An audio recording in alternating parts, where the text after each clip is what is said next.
Merry Christmas, everyone.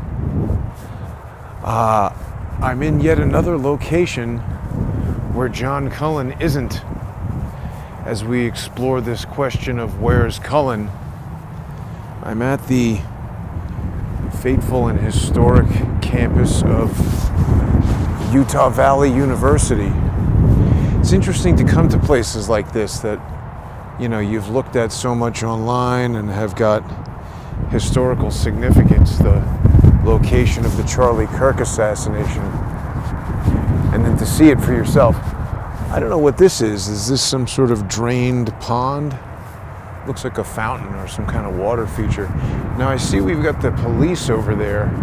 They may say you're not allowed to enter, but we'll see what they say. I seem to recall Adam Bartholomew encountered the police over there, and they said, yeah, look, wading, swimming, ice skating, everything is prohibited there. There's not even any water, so I don't think you'd want to do it. Now look, this is not about coming to the campus. It's a little windy. To explore aspects of the assassination. Not really so much. I think a lot of people have covered that pretty extensively. Glam Ham Radio pointed out that they seem to have security cameras all over the place. Is that a security camera? It's just a hole. So I don't know that there's really all that much. You know, I'm on this nationwide Where's Cullen tour, and I figured you gotta stop at UVU. Maybe this wind will subside when we get to the courtyard. It's I would say unseasonably warm here in Utah. We can see the beautiful mountain range in the background up there. And you know, it's December. It could be like, you know, 10 degrees in Utah. I don't know if there's any police in that police car. It might just be there. Maybe there are. Certainly won't go anywhere we're not allowed. This is something I've wanted to examine firsthand. We did have Adam Bartholomew over here several days after the incident, up on this gravel pit to see if you're able to. So, I mean, this is right where Charlie Kirk was. And I mean, the question is, if you're in there, would the person standing behind this tunnel have been able to get a shot at Charlie Kirk? There is no policeman in that police car, and there's no thing here that says you cannot enter, so I don't know if you can or can't. I mean, there's nothing stopping. Anyway, I laid out yesterday all this stuff about Cullen and the evidence and everything. But let's talk about Charlie Kirk, and was he shot from behind by a low muzzle velocity PCP gun?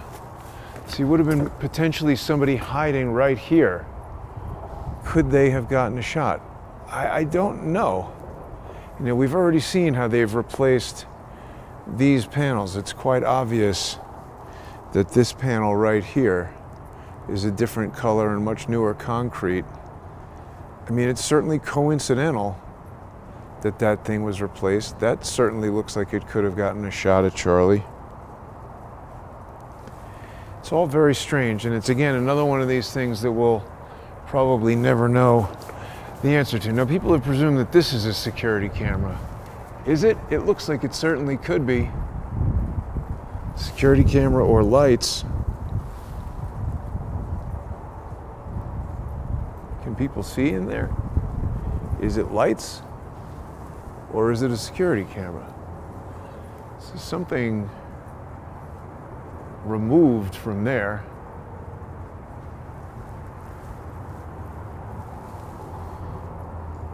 All a big mystery. But you see, the other mystery surrounding the Charlie Kirk assassination was that, you know, that was when Cullen reconnected with me. A lot of people who are sending me comments about Cullen are confused.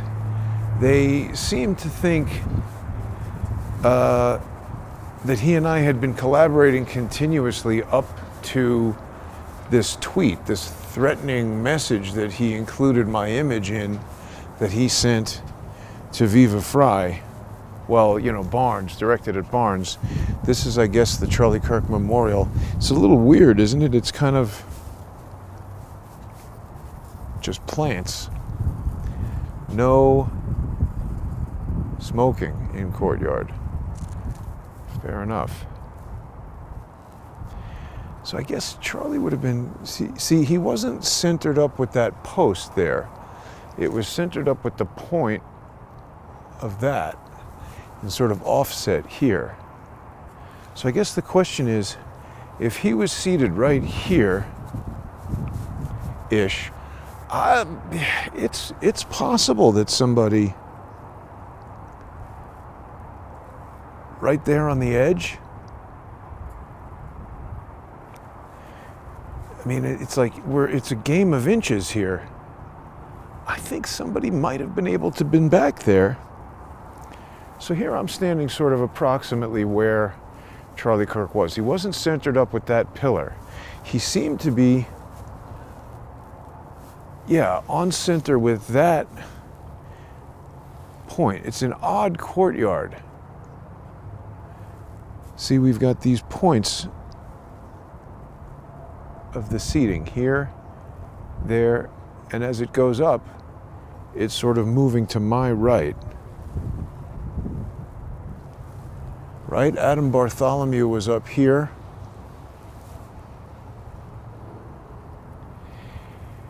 And Cullen did something very deceptive with his, science. He got very angry when I was doubting his drone. He got very quickly onto Charlie was shot by a drone. I don't think so. I really don't. The question is, could someone right over there on that gravel pit, if this is where Charlie was, it's very difficult to know. I guess we'll have to look at these stairs. We might be able to make his position.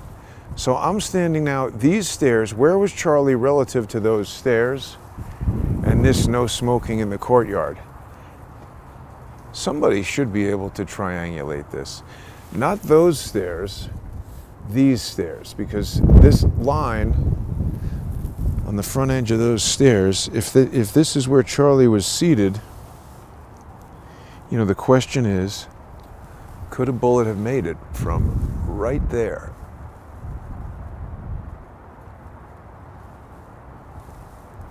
So Cullen,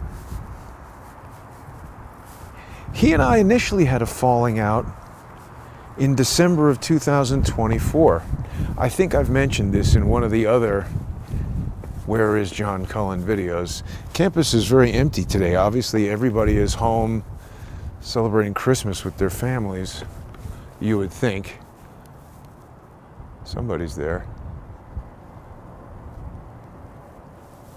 We had a falling out because he just wasn't, other people like, oh, you're butthurt that he didn't give you credit, and you're butthurt that it's not butthurt, it's that, this is a business. When people subscribe to the show on subscribestar.com/crowdsourcethetruth and patreon.com/crowdsourcethetruth, that's the only way I make money. Well, also crowdsourcethetruth.substack.com, and following me on X at JG_CSTT. So when I have co-hosts, regular co-hosts like John Cullen, what I offer them is a fully produced show. They just have to call in by Zoom, share their information. They get a fully produced show, a protected stream that is not easily stolen. They can put it on their Substack, their Patreon, their Subscribestar. It's very appealing to a lot of co-hosts. David Hawkins loved that.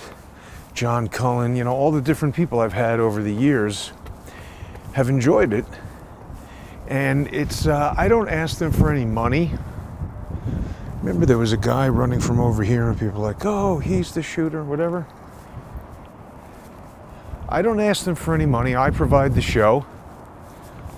I provide the stream.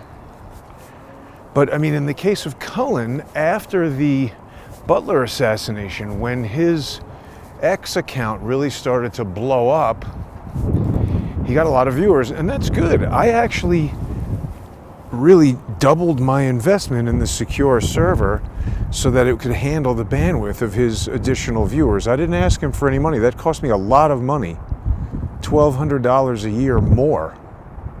Never asked him for that money. And he became very lazy about providing me with the stream key to his YouTube and X channels that would have allowed me to gain exposure on his very large channels. That's sort of the reciprocity of this relationship. I'm paying for these secured live streams so that we can share the benefit of the growing notoriety. When I had 120,000 subscribers on YouTube after COVID, John enjoyed the benefit. I didn't stop sharing his shows on my big YouTube channel, and it certainly helped him grow a lot. It was sort of the whole point. Now that's interesting. Is that a Wi-Fi hotspot? What's going on all that? But in 2024, when he started becoming really lackadaisical about sharing those stream keys, you know, it was difficult to handle. I had obviously made it clear that I wanted him to do that, but when he didn't provide them, I couldn't force him to do it. And he was just becoming very difficult to deal with. A lot of people noticed he was insulting on the show, treated me like I worked for him, and he's shitty to his employees. He's a real bossy. I've seen it happen a lot in Hollywood, you know, with people when they gain notoriety.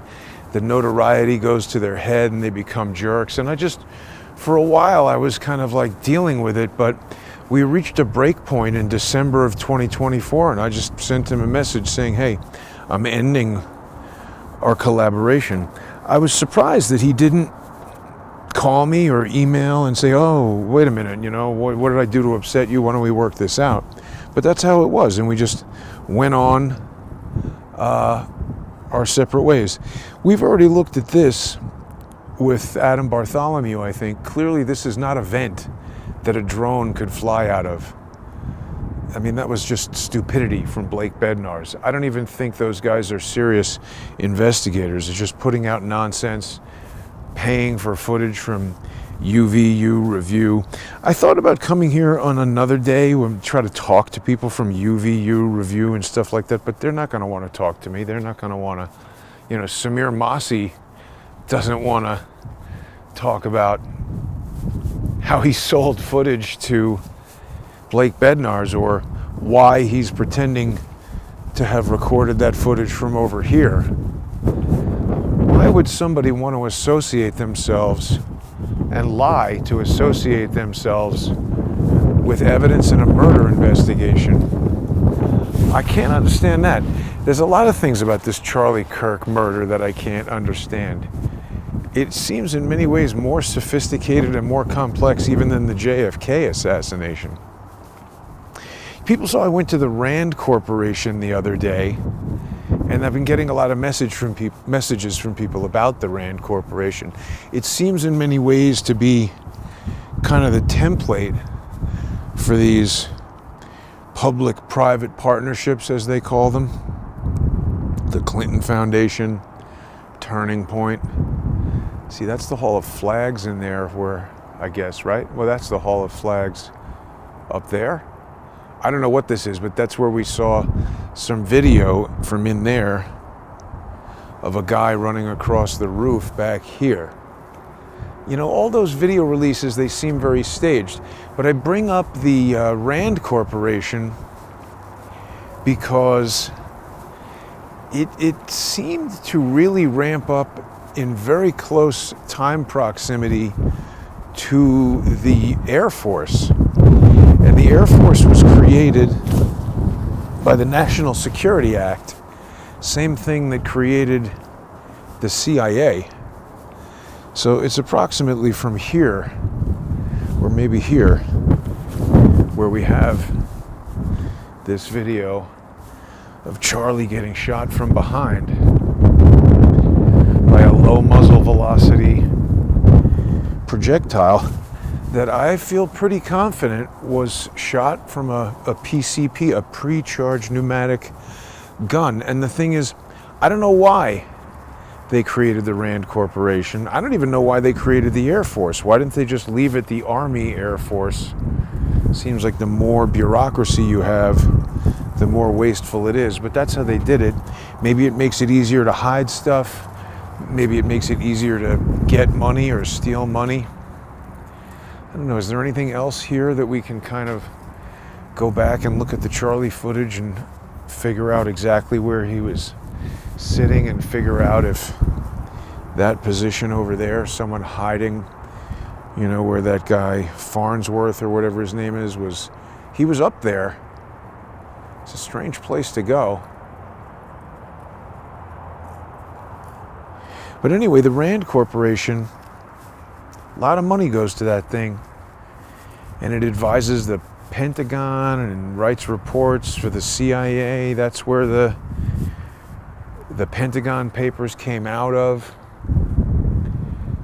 and lots of intrigue and spy stuff coming from there.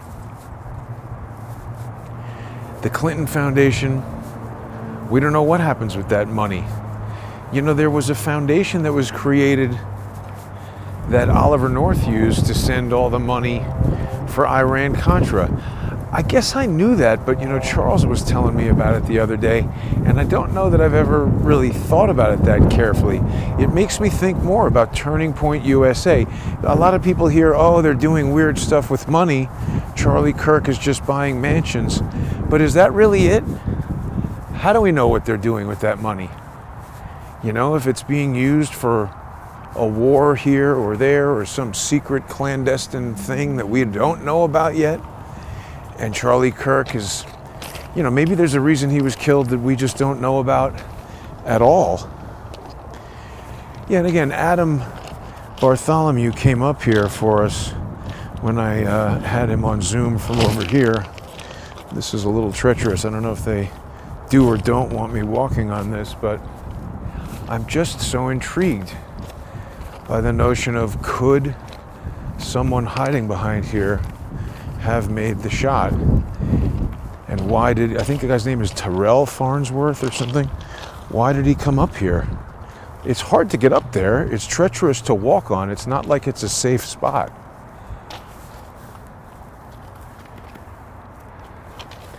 Could someone hiding right back here have gotten a bead on Charlie? Or would the tent be in the way? I just don't know. It's quite a difficult question to answer. But yeah, I mean, these nonprofits, they're used to move money around in all kinds of ways for all kinds of things. And the thing is that it's like a network, right? A nonprofit can give a grant to a nonprofit, and there's no tax paid on that money on either end of the transaction. Think about that. You know, if your business hires another business or gives money to somebody for something, you pay corporate tax on the money you earn, you pay it to them, and it becomes income to them, and they pay tax on it. If you have a network of nonprofits where nobody's paying tax on any of those, isn't it like a money network that you can just move millions and millions of dollars around? You know, I don't know. I just wonder. But back to Cullen. So we had this falling out in December 2024. We really didn't speak on the phone at all for 10 months. And then he called me up as if nothing had happened when I uncovered what I thought was drone footage in Adam Bartholomew's video that he recorded. And remember, it was that whole issue where the Bartholomew live stream got cut. I've seen a lot of social engineering around Adam Bartholomew's information, people trying to discredit Adam. He seems like a very honest guy to me. I should have called him, but Christmas and everything, I'm sure he's busy with his family. He was just minding his own business, recording a live stream up here. He was recording the counter-protesters, he told us. That's what he likes to do. And I get it. That's, I've done that quite a bit until it became a little too dangerous. I mean, I guess here they were more civilized. They're just college students. So he was up there, and he was kind of looking this way. So if there was some sort of high accuracy detection and exploitation system in play from the Hades jet, it would have detected Adam Bartholomew, just like any competent security system in place right now would know that I'm here with a selfie stick walking around recording a video, and they might wonder, who the hell is this guy? I mean, frankly, security here is pretty lax. I don't think NYU would let you walk around their campus like this. But whatever, that's how they do it here at Utah Valley University. But remember, Adam Bartholomew was rolling his live stream. He has a bonded, link aggregated array of multiple cell phones as well. I think he said he had Verizon and AT&T. And that's a pretty robust connection. He was live streaming for about 20 minutes with no problem. And then 1 second before the shot was fired, that was it. His live stream went out. That seemed strange to me. It seemed reminiscent of that kid in the park coming up to me in Washington Square Park just a few weeks prior. And it led me to learn about the Bluetooth low energy exploit that can crash your phone, can end a live stream, can do all kinds of things. And it just seemed to me that somebody did that to Adam Bartholomew. And when I spoke to him and found out he had the triple redundant system with the recording, he had only put it out on YouTube at about, let's see here. He would have put it out on YouTube at about 3.5 megabits per second. But his original recording was 15 megabits per second, much more data. And I was able to go in there. Well, I guess we have some Charlie Kirk tourists showing up now, or whoever these folks are. But when he sent me his full bitrate file, a lot more detail came out of that. And that's where we were able to see what appeared to me to be drones flying around. So Cullen called right away. That drone material that I put out, it got a lot of attention.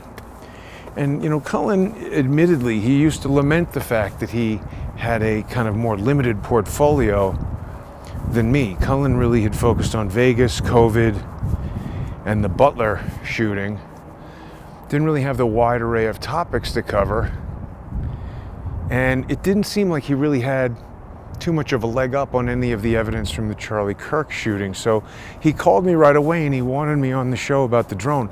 But you see, what I was saying is these drones were conducting ISR, intelligence, surveillance, reconnaissance. I never said they shot anybody, and he got pissed off when I didn't get on board with his conclusion that the drone shot.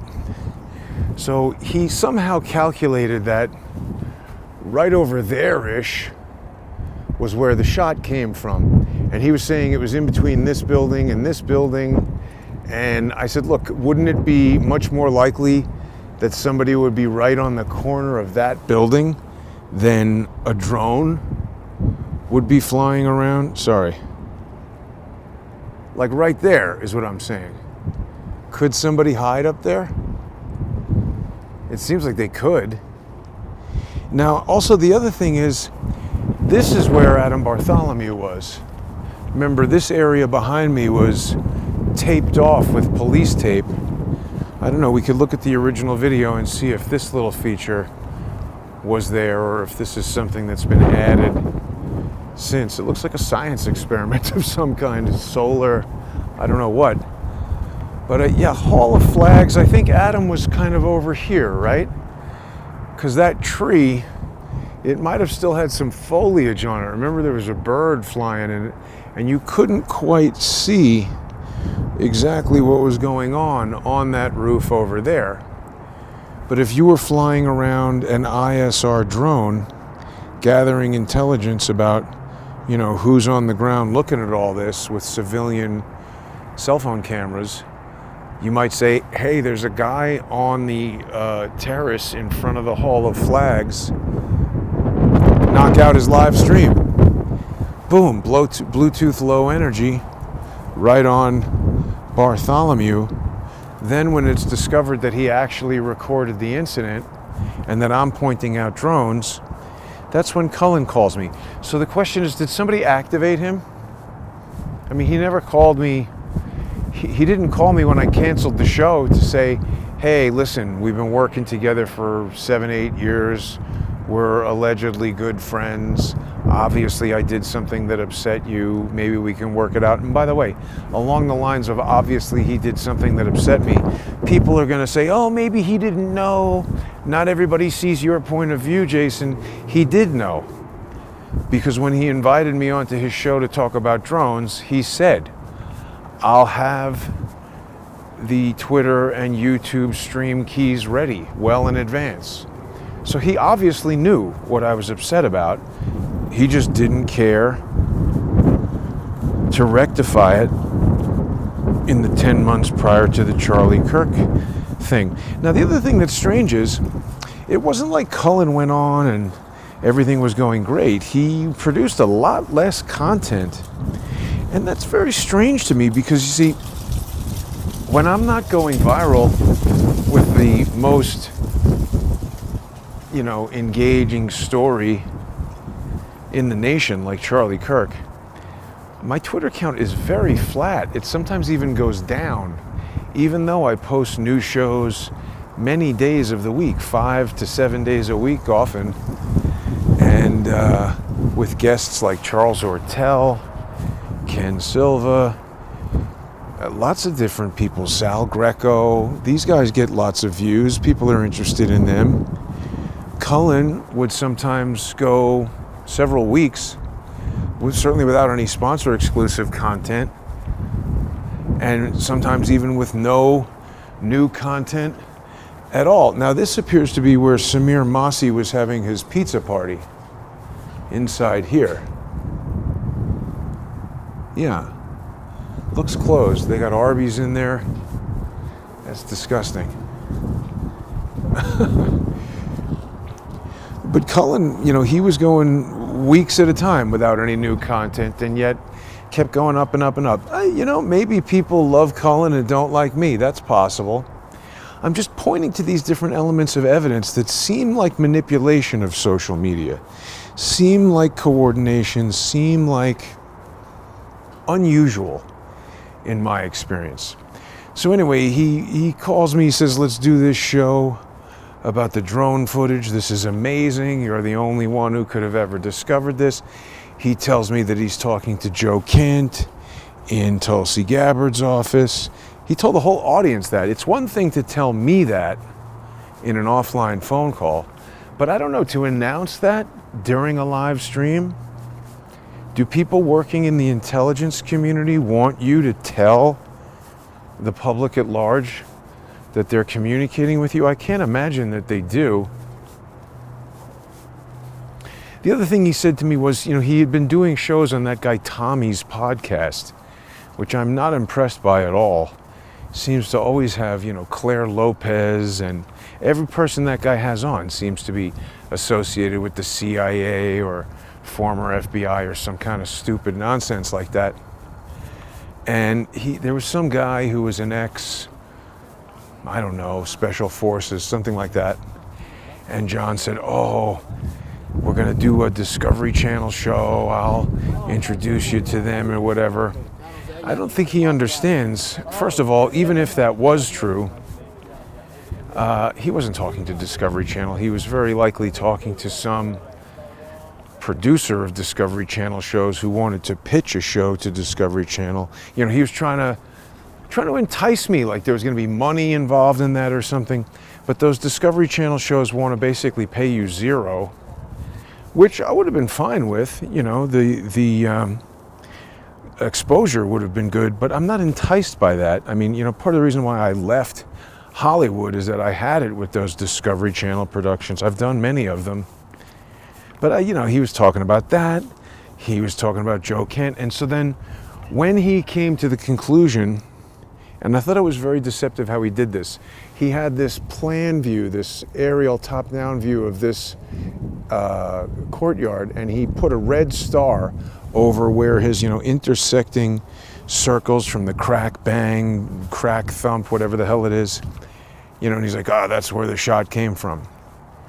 Now, we've had Sound Freak, Matt, he says, no, crack thump is, unless you know some other parameter, not as accurate as Cullen seemed to think it was. I was never really able to criticize those crack thump mathematical calculations because I don't know anything about it. I'm not a math expert, I'm not a sound expert. But Matt, Audio Freak, he was. And he was not so impressed with those calculations. I remember when I doubted them, Cullen got super angry. This is science. This is math, evidence, blah, blah, blah. And I didn't get into it with him because he's just such a pain in the ass when you disagree with him. But the fact is, math can be wrong. If the input is wrong, you know, there's lots of ways that that could be wrong. He could make a mistake. The videos that he got, in many cases, he didn't know the original source of. They could be manipulated. I could envision a number of ways in which that calculation could be wrong. But it just didn't make sense to me. And he had placed his red star over the intersecting point in a way that I just found very George Webbish. And what I mean by that is it was conveniently placed just right in the spot that obscured the evidence. Now, I don't know if I can actually walk back this way. I don't think I can.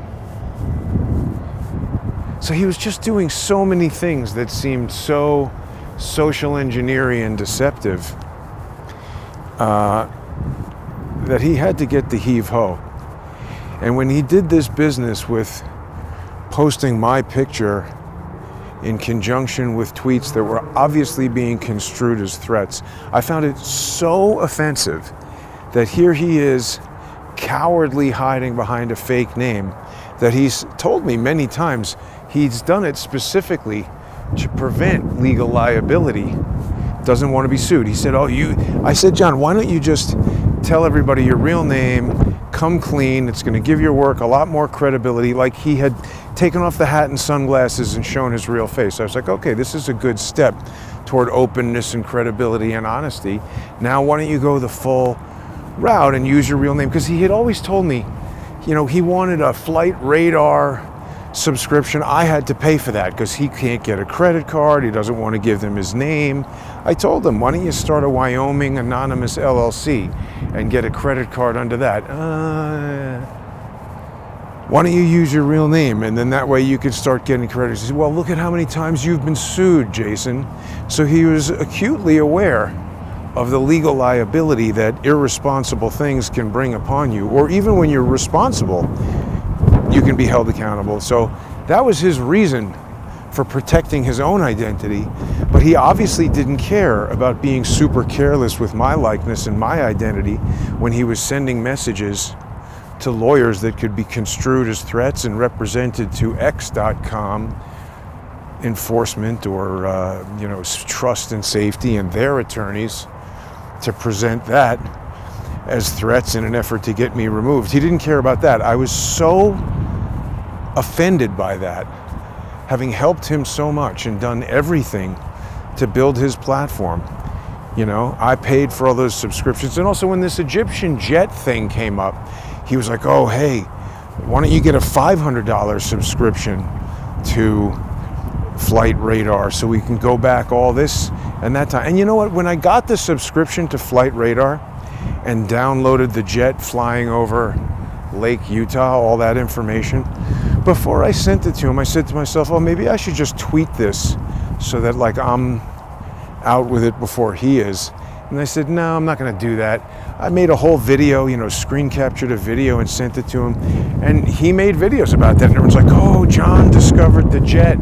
It was actually Blake Bednar's who made that first video about the jet. So I'm glad I didn't try to claim a scoop on that. I had no idea who first came up with it. But it wasn't me, and I'm not into stealing people's thunder. I'm into doing my own original reporting. Huh. How do we like those pyramids on there? Pretty interesting. He just behaved in a way very deceptive.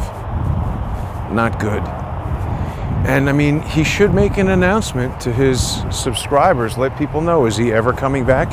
He told me he's quit. And basically, he said, good job, Jason. Like it's my fault that he left the internet. UVU is a place for you. Not if you're Charlie Kirk. Anyway, Cullen is not here. I know where he is.